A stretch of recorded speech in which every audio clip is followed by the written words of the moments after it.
ডবকাৰ তিনি শিশুৰ মৃত্যুৰ কৰুণ কাহিনীয়ে লৈছে নতুন মূৰ। তিনি শিশুৰ অকাল মৃত্যুৱে পোহৰলৈ আনিছে বন বিভাগ আৰু বন মাফিয়াৰ মিতিৰালিৰ কিছু তথ্য।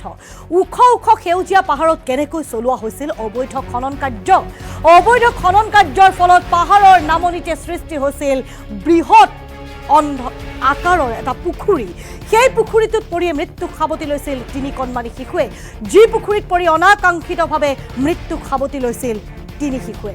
জনাইছোঁ সমান্তৰালভাৱে আমি জনাইছোঁ যে যি পুখুৰীত পৰি অনাকাংক্ষিতভাৱে মৃত্যুক আঁকোৱালি লৈছিল তিনিটিকৈ শিশুৱে আজিও শোকত ম্ৰিয়মান হৈ আছে পৰিয়ালৰ লগতে সমগ্ৰ গাঁওবাসী। বন মাফিয়া আৰু বন বিষয়াৰ বিৰুদ্ধে বনমন্ত্ৰীয়ে কঠোৰ ব্যৱস্থা গ্ৰহণৰ দাবী জনাইছে ইতিমধ্যে স্থানীয় ৰাইজে। এই বিষয়ে ডবকাই আমি জনাইছোঁ ডবকাৰ স্থানীয় লোকসকলে ইতিমধ্যে মন্তব্য কৰিছে যে জগৰীয়া একমাত্ৰ বন বিষয়া, বন বিভাগে পতা ফাণ্ডত পৰিয়ে মৃত্যুক সাৱটি ল'লে তিনিটি শিশুৱে।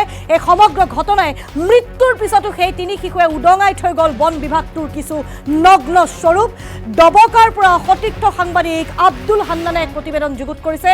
সকলোবোৰ তথ্য সম্বলিত সেই প্ৰতিবেদনখন আমি আগবঢ়াব বিচাৰিছোঁ এই মুহূৰ্তত।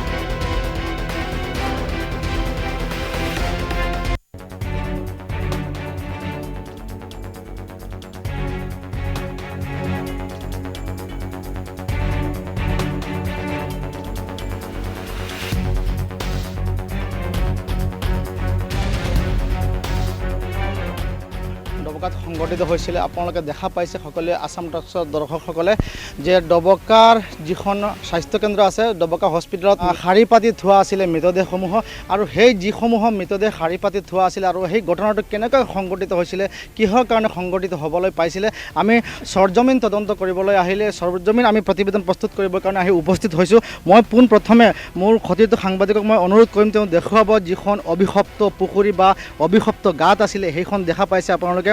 এই কেমেৰাৰ স্ক্ৰীণত আপোনালোকে দেখি থকা এইখনেই অংশ হৈছে ডবকা বনাঞ্চলৰ নিচেই কাষতে থকা, ইয়াতে নিচেই কাষতে নহয় বনাঞ্চলৰ ভিতৰৰ অংশ বুলি আমি ক'ব লাগিব যে এই বনাঞ্চলৰ ভিতৰতে একাংশ অসাধু ব্যৱসায়ীয়ে বন বিভাগৰ লগত তেওঁলোকে মিলিত হৈ ইয়াৰ পৰা অবৈধভাৱে খনন কাৰ্য চলাইছিলে আৰু বন বিভাগৰ বৃহৎ অঞ্চল মাটিসমূহ তেওঁলোকে সহায় নিছিলে JCB আৰু ডাম্পাৰৰ সৈতে তেওঁলোকে এইখিনি অঞ্চলত খনন কাৰ্য চলাইছিলে। আৰু ইয়াৰ পৰা আপোনালোকে দেখা পাইছে যে পিছফালে মোৰ যিখন পাহাৰ আছে এইখন হৈছে ডবকা পাহাৰ, আৰু ডবকা পাহাৰৰ পৰাই তেওঁলোকে খনন কাৰ্য চলাইছিলে। আৰু এই অবৈধ খনন কাৰ্য চলোৱাৰ কাৰণে এই পৰিয়ালৰ পৰা তিনিগৰাকীকৈ শিশু নিহত হৈছিলে।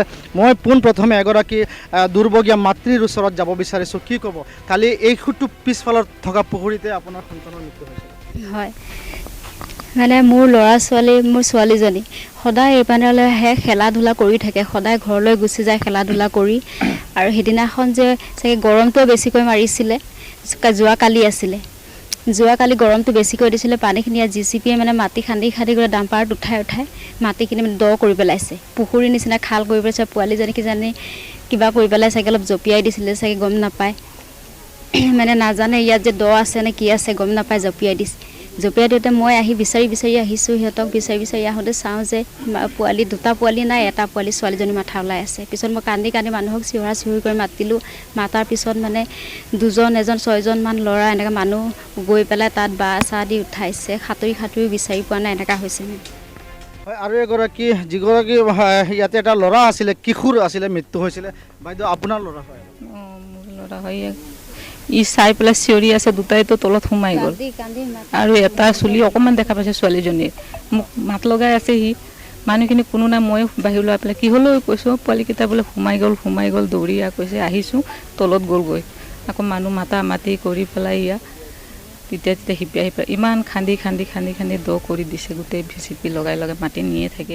ইয়াৰে ওচৰত এগৰাকী সচেতন নাগৰিক আছে, মই তেওঁৰ পৰা জানিব বিচাৰিছোঁ যে ঘটনাটো কেনেকৈ ঘটিবলৈ পালে আৰু কিহৰ কাৰণে হ'ল। এখন চৰকাৰী ভূমি, পিছফালে বিশাল পাহাৰ আছে, ইয়াতে ওচৰত কাষতেই এখন চৰকাৰৰ বন বিভাগৰ অফিচ আছে। কি ক'ব, কেনেকুৱা হ'ব? হয়, এতিয়া দেখিছে আপোনালোকে, আৰু বন বিভাগৰ অফিচটো সন্মুখতে আছে। আমি বাৰে তেওঁলোকক আমি কৰি থাকোঁ, জনাই থাকোঁ, লিখিত হিচাপে দিয়া নাই কিন্তু মৌখিক হিচাপেও জনাই আছোঁ। কিন্তু জনালে কি কৰে, আহিব, চাব, চাই কৰি গুচি যাবগৈ। পিছতে আকৌ এবাৰ লগাই দিয়ে JCB ডাম্পাৰ খান্দি খান্দি লৈ গৈ থাকে। তেনেকৈ কৰোঁতে কৰোঁতে ৰিজাৰ্ভৰ মাটি কাটি পাহাৰৰ মাটি কাটি পেলাই ইয়াতে গছ গছনি নষ্ট কৰি পেলাই মাটি বিক্ৰী কৰি এই কাৰ্যত কোন জড়িত আছে? এই কাৰ্যত জড়িত আছে দুলুপ বড়ো, বিপুল দাস, তাৰপিছতে অহিত বড়ো, এইকেইটা মাটি বিক্ৰী কৰা মানুহ। নিশ্চিতভাৱে বন বিভাগৰ লোক জড়িত থাকিব। হয়, থাকিব পাৰে, আমি তেনেকৈ অনুমান কৰিছোঁ।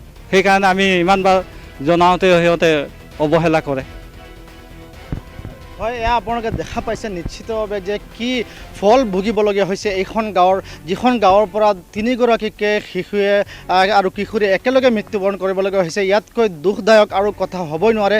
আৰু এয়া হৈছে কেৱল মাত্ৰ চৰকাৰী বিভাগীয় কৰ্তৃপক্ষ, যিসকল বন বিভাগৰ লোক আছে, বন বিভাগৰ লোক আৰু বন মাফিয়া যিসকলে ইয়াৰ পৰা খনন কাৰ্য চলাইছিলে, তেওঁলোকৰ যি মিলাপ্ৰীতি বন বিভাগ আৰু বন মাফিয়াৰ মাজত যি মিলিভগতৰ সৃষ্টি হৈছিল, আৰু তাৰ কাৰণে কেৱল মাত্ৰ ক'ব লাগিব যে ইয়াতে তেওঁলোকে খনন কাৰ্য চলাইছিলে, যাৰ ফল ভুগিবলগীয়া হৈছে 3গৰাকীকৈ শিশুৰ মৃত্যুৱে। আৰু এই কেৱল মাত্ৰ যে 3গৰাকী শিশুৰ মৃত্যু হৈছে ইয়াতে শেষ নহয়। ইয়াতে যদি এই বৰ্তমানো যদি কোনো ধৰণৰ বিহিত ব্যৱস্থা গ্ৰহণ কৰা নহয়, যে আগন্তুক সময়তো এইখন গাঁৱৰ পৰা আৰু শিশুৰ মৃত্যু হোৱাৰ সম্ভাৱনা আছে।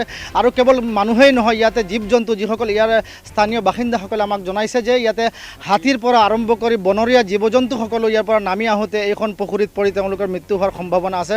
গতিকে অনতিপলমে এইসকল বন মাফিয়া বা খনন কাৰ্য চলোৱা আৰু বন বিভাগৰ লোকসকলৰ ওপৰত বিহিত ব্যৱস্থা গ্ৰহণ কৰিব লাগে। আৰু এইখিনিতে আৰু এটা কথা মই উল্লেখ কৰিব লাগিব যে ইয়াতে আজি সৰজমিন তদন্তৰ কাৰণে ডবকা ৰাজহ চক্ৰৰ বিষয়াগৰাকীও আহিছে। তেওঁলোকে এতিয়ালৈকে বন বিভাগ বা ৰাজহ চক্ৰৰ বিষয়া বা দুয়োটা বন বিভাগ, যমুনাবেলি বনাঞ্চলিক বিষয়া হওক বা কটীয়াতলী বনাঞ্চলিক বিষয়া হওক, তেওঁলোকে এতিয়ালৈকে নিশ্চিত কৰিব পৰা নাই যে এই ভূমিটো কাৰ হয়, বন বিভাগৰ কোনটো বনাঞ্চলিক বিষয়াৰ অধীনত পৰে। সেইকাৰণে তেওঁলোকে ঠেলা হেঁচা কৰি আছে। কিন্তু এতিয়ালৈকে চাৰ্কুল অফিচাৰেও নিশ্চিত কৰি দিব পৰা নাই যে এই ভূমিখিনি কাৰ হয়। যিয়েই নহওক চৰকাৰী ভূমি হয়, ইয়াতো নিশ্চিত হয় বন বিভাগৰ যিকোনো ৰেঞ্জাৰৰ অধীনত থাকিব পাৰে, কিন্তু সেয়া নিশ্চিতভাৱে বন বিভাগৰে ভূমি হয়। আৰু বন বিভাগৰ ভূমিত যদি এনেকুৱা ধৰণে অবৈধভাৱে খনন কাৰ্য চলাই আছে, আমি ক'ব লাগিব যে ইয়াতে নিশ্চিতভাৱে বন বিভাগৰ লোক